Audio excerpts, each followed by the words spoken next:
Once pain was everywhere. Hunger gnawed. Illness loomed. Survival wasn't guaranteed. For most of human history, comfort was a rare and fleeting reward. Life demanded struggle. The cold bit through my skin. The body labored. The mind adapted, or it broke. But now we live in a different world, at least on the surface. Your food is delivered with a tap. Your emotions are soothed by glowing screens. Temperature controlled, reality filtered, distractions endless. The world has been engineered to avoid discomfort at all costs. And yet, paradoxically, people are crumbling. Depression, anxiety, emptiness. These things have not disappeared with the rise of comfort. They have multiplied. It's a contradiction that quietly haunts the modern world. We've never been more insulated from pain, yet never more psychologically fragile. What happened? What if the very thing we've been taught to fear, pain, isn't the enemy at all? What if comfort, the supposed reward of progress, has become the new prison? We live in a dopamine economy. Platforms are designed to hijack your attention. Algorithms know exactly when you're bored, lonely, or tired, and offer you just enough stimulation to keep you docile, never enough to satisfy. Every notification, every endless scroll, every binge watch is a microdose of pleasure. But like any drug, it dulls with repetition. And the more you need it, the less it gives you. This isn't freedom, it's sedation. The easy life, it turns out, is not the better life. It's the quieter death. Because pleasure, when severed from meaning, becomes a form of anesthesia. It numbs, it is soothing, and over time, it erodes the muscle of the soul. When a person no longer has to fight for anything, they forget how to feel alive. Philosophers warned us. The Stoics taught that the pursuit of virtue, not pleasure, is what strengthens the human spirit. Viktor Frankl, who survived the horror of Nazi concentration camps, wrote that a man could endure unimaginable suffering so long as he had meaning. Nietzsche went further. He who has a why to live can bear almost any how. But modern life tells a different story. It teaches us to run from discomfort, to medicate sadness, to avoid struggle, to pathologize boredom. We've created a culture where any friction is seen as failure. And yet, beneath the surface, people feel increasingly hollow, because we confuse stimulation for fulfillment. We've engineered a world without friction. But friction is how fire is made. Something ancient in us, something wild, has begun to rot from neglect, and with it, the will to grow. Because growth is not born in ease, it's forged in tension. Think of a muscle. It strengthens only when torn. Think of wisdom. It arises only when illusions die. Think of character. It forms in darkness when the crowd is gone, and only your own voice remains. The human being is not designed for passive pleasure. We are not wired to thrive in a state of endless comfort. In fact, the opposite is true. When life becomes too easy, we unravel. So the question isn't, how do we eliminate pain? It's, what kind of person does pain create when it's embraced, not escaped? Why do some people emerge from suffering with power and purpose, while others collapse under the weight of too much ease? This is the mystery at the heart of our time. The ones who choose pain, not masochistically, but consciously, often rise. They build resilience. They gain clarity. They become unshakable. And the ones who chase pleasure endlessly, they disappear. Into numbness, into dependency, into lives that look full, but feel empty. So maybe the easy life isn't a dream. Maybe it's a slow, silent surrender. And maybe the one who chooses the harder path, the one with thorns and storms and fire, isn't a fool, maybe. They're the only ones awake. Not all control is enforced with chains. Sometimes it arrives wrapped in silk. There is a seduction more powerful than fear, a tool of control more effective than violence. It's not surveillance. It's not brute force. It's a pleasure. In Brave New World, Aldous Huxley imagined a future not ruled by terror, but by titillation, a world where people didn't need to be forced into submission. They were entertained into obedience. Soma pills dulled the pain. Endless stimulation killed the desire to think. Comfort became the cage. It was a warning. But we didn't listen. We built it instead. Scroll, tap, swipe, repeat. It's not dystopia, it's daily life, and it's not an accident. Pleasure has become a mechanism of mass sedation. Anesthetic for the modern soul. But not in the way we imagine, not as a luxury, but as a weapon. Psychologist B.F. Skinner once demonstrated that behavior can be shaped with startling precision, not through punishment, but through rewards. Rats could be trained to press levers endlessly for dopamine hits. The formula was simple. Create a stimulus, offer a reward, repeat until the subject becomes addicted to the loop. He called it operant conditioning. Today, we call it design. Apps are built on Skinner's principles. Notifications are scheduled like pellet drops. Games dangle achievements. Algorithms drip-feed novelty. Your attention is not just captured, it's colonized. But the consequences are deeper than distraction. When pleasure becomes predictable and instantly available, it shifts something inside us. It rewires motivation. Why pursue long-term meaning when short-term satisfaction is always one click away? We have trained ourselves, or been trained, to fear boredom, to flee silence, to avoid effort. And in doing so, we've become highly predictable, easy to manage, easy to manipulate. Comfort creates compliance. Governments and corporations alike have understood this, consciously or not. Bread and circuses in ancient Rome, television in the Cold War era. Now, infinite streaming, targeted ads, and algorithmic feeds. These aren't just conveniences. They are carefully calibrated systems to ensure you remain docile, entertained enough not to revolt, distracted enough not to question, because an overstimulated mind doesn't resist. It forgets how. Even the language of pleasure has shifted. Self-care becomes indulgence. Freedom becomes convenience. Choice becomes consumption. But behind each of these masks lies the same transaction, your autonomy, traded for another hit of ease.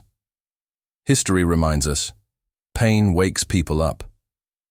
Tyrants fear the man who suffers and still thinks. They do not fear the one binge-watching, scrolling, sedated by synthetic joy. The Soviets controlled with fear. The West learned to do it with comfort. It is a quieter form of tyranny, not the iron fist, but the velvet glove, and perhaps the more dangerous one. Because it feels good, and because you ask for it. We live inside an illusion that more pleasure equals more freedom. But what if it's the inverse? What if true freedom begins not in the abundance of options but in the refusal of indulgence? If comfort enslaves, then what does pain awaken? That's where we're headed next. Because there's a strange truth history hides in plain sight. Those who suffer willingly often possess a strength the sedated never touch, and maybe, just maybe, the road to liberation doesn't lead through paradise, but through fire. We are taught to run from pain, to numb it, to silence it, to treat it as a malfunction. But what if pain isn't a curse, but a key? There's a moment in every myth where the hero descends into the underworld, the desert, the wilderness. He loses everything, he suffers, and in that crucible, something ancient happens. Not a breakdown, but a rebirth. Pain, in this light, is not a punishment. It is a passage. Nietzsche wrote, "What does not kill me makes me stronger." But this phrase has been diluted, turned into a motivational slogan. What he meant was not triumph through comfort. He meant that suffering, willingly faced, reshapes the soul. It carves out depths that ease cannot reach. Jung saw it too. The process of individuation, becoming whole, demanded we face the shadow, the dark parts of ourselves, the brokenness, the fear, the rage, not to destroy them, but to integrate them. And this integration is not pleasant, it's not painless, but it is powerful. We see this pattern across cultures, religions, and time. Prometheus, who gave fire to mankind, was condemned to eternal torment. His pain was the price of illumination.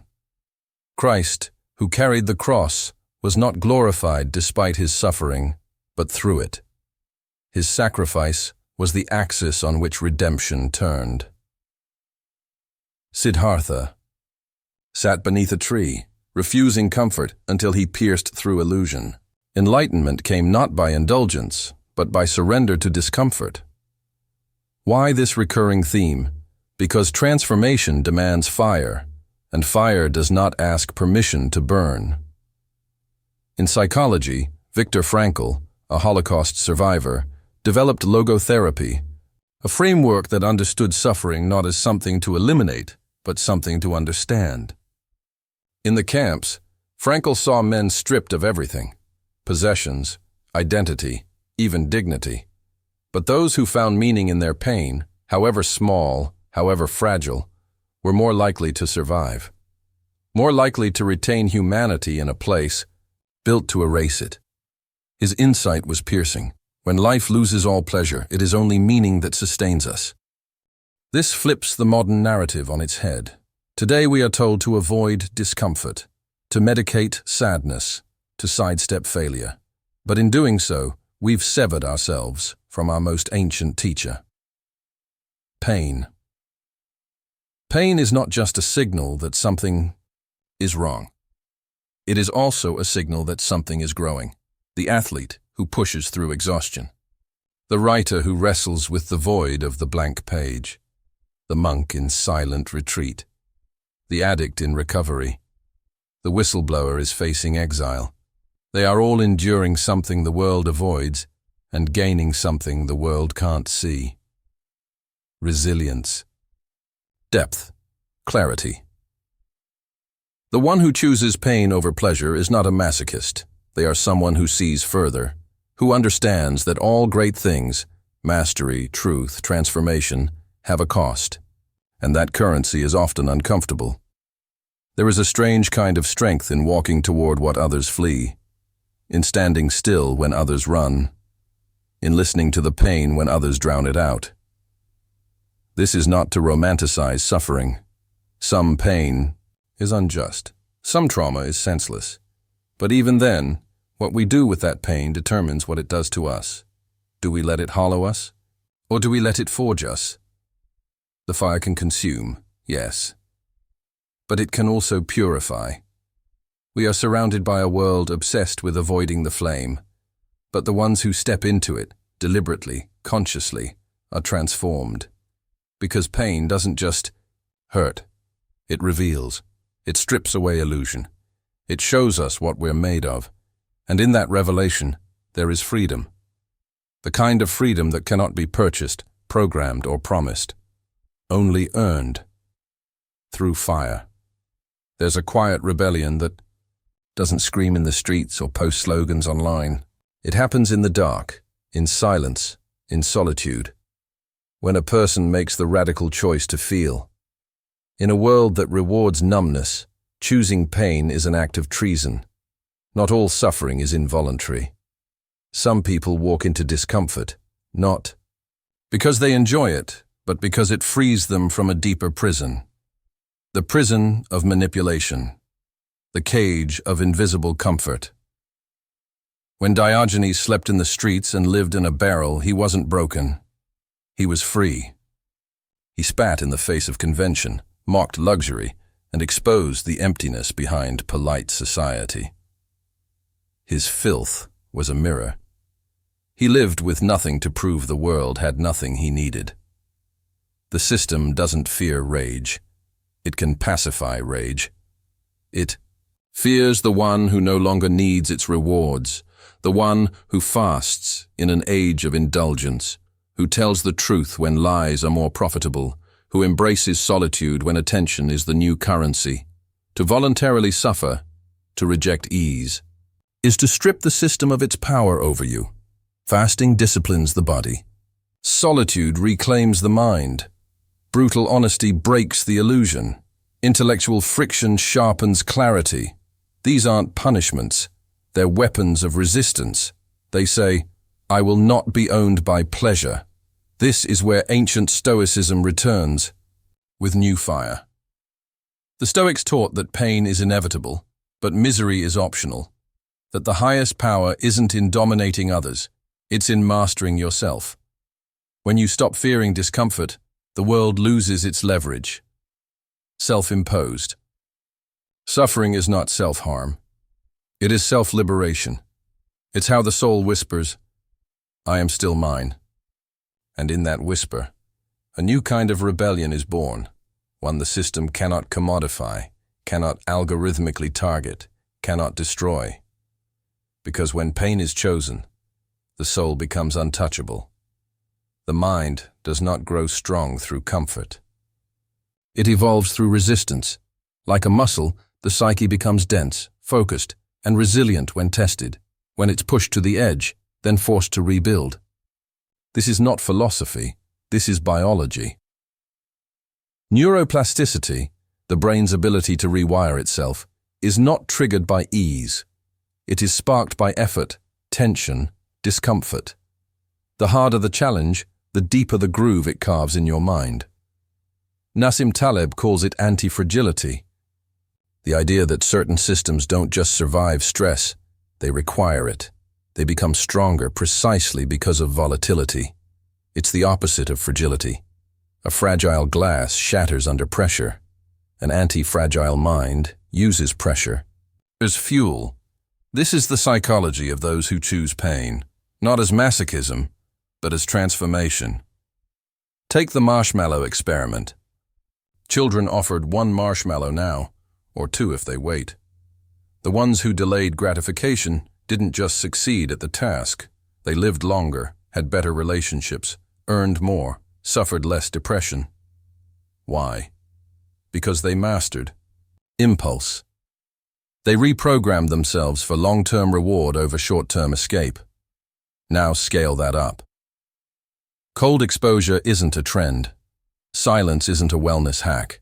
These are acts of mental rebellion. They are rituals that tell your nervous system, I'm not at the mercy of my cravings. I can sit with tension. I can delay comfort. And the mind listens. Every time you resist the easy path, you build circuitry that is fireproof. You become less reactive, more focused, less manipulable. You stop chasing dopamine hits and start building meaning. You don't break when life applies pressure. You sharpen. The comfort-seeking mind is a slave to its environment. The anti-fragile mind becomes the environment. This is the turning point. Where the weak scatter, the unbreakable walk forward. They feel the fire, but do not flinch. They've trained their minds to see pain not as a threat, but as a signal. Here lies growth, and once the mind understands that, there's no going back. There is a moment, deep in the process of choosing pain, when something inside begins to crumble. Not the body, but the identity. Not the real you, but the one you were trained to become. We are all born into scripts. Expectations passed down like family heirlooms. Be successful, be agreeable, be what others need you to be. Over time, we confuse these scripts with our soul. We call the mask our face. And then we suffer, quietly, beneath the surface, wondering why nothing feels real. Pain disrupts that illusion. Not random pain, but chosen pain. Solitude, silence, confrontation, brutal honesty. These acts strip away the stories. They burn through the ego like fire through paper. At first, it feels like death, because it is. Carl Jung called it shadow work, facing the hidden parts of yourself, the ones you were taught to reject, your anger, your fear, your raw desire to rebel. Not to indulge them blindly, but to integrate them, to become whole. This is not self-improvement. This is ego death. In Buddhism, the self is a mirage, and suffering, the teacher that reveals its emptiness. You lose your status, and realize you never were your title. You lose your beauty and find you never were your appearance. You lose your comfort and learn that what survives, the quiet observer beneath it all, is the only part that's real. This death is not an ending. It is the threshold of rebirth. Because once the false self dies, you're no longer trapped by it. You're no longer living a life written by someone else. And what's left, though quieter, is truer, but the cost is high. The world will mourn the version of you that played along, that smiled on cue, that obeyed, and you will grieve it too, not because it was good, but because it was familiar. And yet, something deeper begins to breathe under the ash, a self not built to impress, but to express, not to fit in, but to stand firm. To find it, something in you must die. But what emerges cannot be taken away. Every myth ends with a return, but the one who returns is never the same as the one who left. What began as suffering has been transfigured. Pain, once an enemy, is now an ally, a language only the awakened can read. Man or woman who has walked through fire and chosen not to turn away becomes something the world can no longer predict, control, or seduce. This is the return of the warrior philosopher, not the brute who conquers others, but the one who has conquered themselves. The one who understands that power is not in dominance, but in discipline, not in fame, but in clarity, not in avoidance, but in presence, even when it hurts. History remembers these few. Epictetus, once a slave, who saw chains as irrelevant next to the mastery of his own mind. Viktor Frankl, who endured Auschwitz and still declared that man's ultimate freedom lies in his ability to choose his attitude. Malala, who faced a bullet and still spoke. Solzhenitsyn, Assange, Mandela. These are not saints. They are those who refused comfort at the cost of their conscience. The world worships pleasure, but forgets that all transformation begins in discomfort. The warrior philosopher knows that luxury dulls the edge of the soul, that real freedom is not found in indulgence, but in sovereignty, the ability to suffer meaningfully and still stand, still speak, still choose truth over convenience, silence, or applause. There is no need for slogans, no need for spectacle. The return is quiet. But the presence is undeniable. This person no longer reacts to the world. They respond, with calm, with force, with understanding, because they have seen the underworld of their own psyche, and they did not flinch. This is the one the system fears. Not the violent, but the lucid. Not the loud, but the self-possessed. Because the one who finds strength in struggle cannot be bought, cannot be broken, cannot be owned. The world cannot control the one who finds freedom in discomfort, and that is what makes them unstoppable.